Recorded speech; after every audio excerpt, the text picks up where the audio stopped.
Breaking news, LA Mayor Karen Bass joins us live following a weekend of protests. Mayor Bass, first, thank you for joining us. I'm sure it's been another busy weekend. If we could start with yesterday's demonstrations. We understand you spent some time yesterday watching from a helicopter above downtown Los Angeles. What did you get from that perspective on yesterday's events, and what were your overall thoughts? Because things did turn a little chaotic once the sun began to go down. Right. Well, let me just say that I did spend time in the helicopter. We went past all 15 locations because, there were protests all around the city, and everywhere was completely peaceful.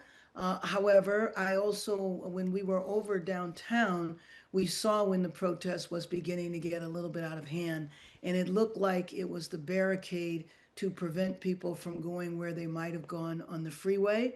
And I think that's where you saw a conflict between the protesters and law enforcement. But I have to say, there were 20 to 30,000 people there.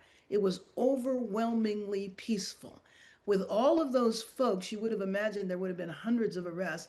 And as you said a few minutes ago, there were little over 30 arrests. Five arrests, but about 33 people received citations, which is about equivalent to a ticket. And so what we're hoping is that the numbers will taper off in terms of people who might get involved in vandalism or curfew violation and all of that. And so I know the curfew will be on for at least a couple of more days as we see. As you also reported, there are a number of protests taking place today. I think there's one or two that still haven't started. And so we'll have an opportunity to see how the crowds are. But I have to say, though, that today is Father's Day. And there are missing fathers around our city. There are families who don't know where their fathers are. They don't know if they're still in the country. They've had no opportunity to interact with them or to know how they're doing or where they are. Their legal counsel has not been able to access them. And I was in East LA today in the morning, and East LA Mariachi Plaza, that's always bustling with people, restaurants where people are lined up outside, was completely dead. There was nobody there. The restaurants had literally, three of the ones that I visited had literally no customers. One had a few. So this has had a devastating impact, one on our local economy, but just also on spreading the fear and the terror that people feel where they don't even want to go outside their house. And we want to get back to those raids, but first, we want to talk about that curfew. You just mentioned it is supposed to be staying in place for a few days. I don't know if you can give us get a little more specific in terms of how many days we can expect that. But we also know it's impacting businesses in the downtown LA area. So, how are you working to kind of combat that and work with some of those business owners? Well, let me just tell you, too, that the business owners reached out to us last week at the beginning of the week, very, very concerned and wanting to have a curfew. So I do think that there have been some misunderstandings around the curfew in the sense that some people might have thought that meant that they can't go downtown at all if they have tickets to the Mark Taper Forum or the opera, that they can't go. And so we sought to clarify that right away, because people that are there to go to a wedding or go to a restaurant or go to an event, that is perfectly fine. Now, the police are able to distinguish between those folks who are there to do mayhem and those folks that are just going about their daily life. And so we will have to evaluate it day by day. I can't make a prediction because, number one, we don't know how many raids are going to happen. We don't know what the character of the raids will be. And every time that happens, it really generates a lot of anger in the city.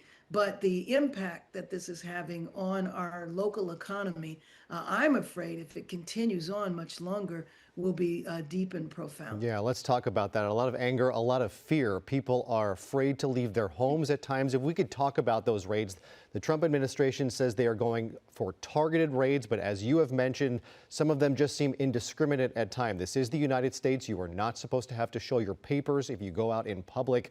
How can people avoid being swept up in raids like this?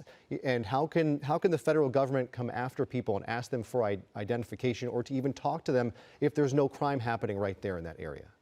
Well, I mean, unfortunately, it's a little worse than that. What about if you show up for your annual immigration appointment and you literally are here legally and going through the process and you get detained?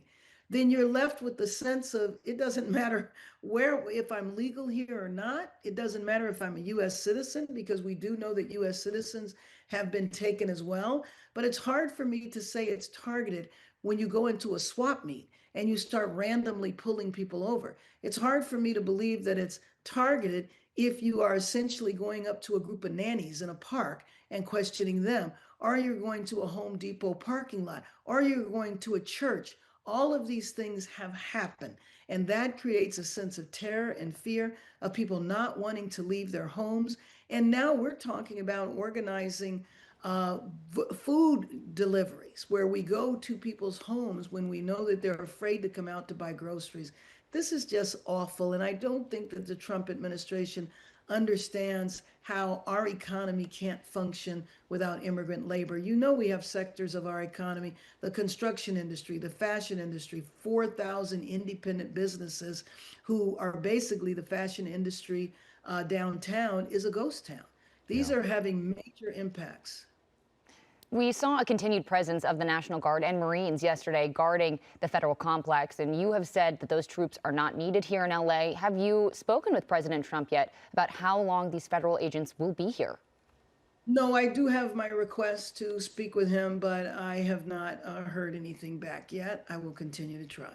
Real quick, Mayor, while we still have you, the singer Neza performed the national anthem at the Dodger game yesterday. She was asked to sing it in English. She wound up choosing to sing it in Spanish. A lot of people are a little worried that the Dodgers aren't supporting their own fans. Some of this community, they have not said anything about the ICE raids where we have seen franchises like LAFC and Angel City come out and support their fans. Any thoughts on some concern that people have that these franchises in our city is not supporting the community that supports them? Well, I just have to say that there are so many examples of universities, of community-based organizations that are independent, of foundations. The sense of fear since January is spread around the country in a variety of different examples, and I think you're giving a couple. Hospitals, Children's Hospital making a policy change around surgeries for young people. So we have to figure out how we're going to manage over these next 3 years because we can't be a nation that is paralyzed from fear. Okay, we do have to say we did reach out to the Dodgers for comment, but have not yet heard back. LA Mayor Karen Bass, thank you once again for joining us. We appreciate you doing this all week long in what has been a troubling week in our city, but as we saw yesterday, thousands of people can come together peacefully. Absolutely. Thank you for having me on. Thank you, Mayor.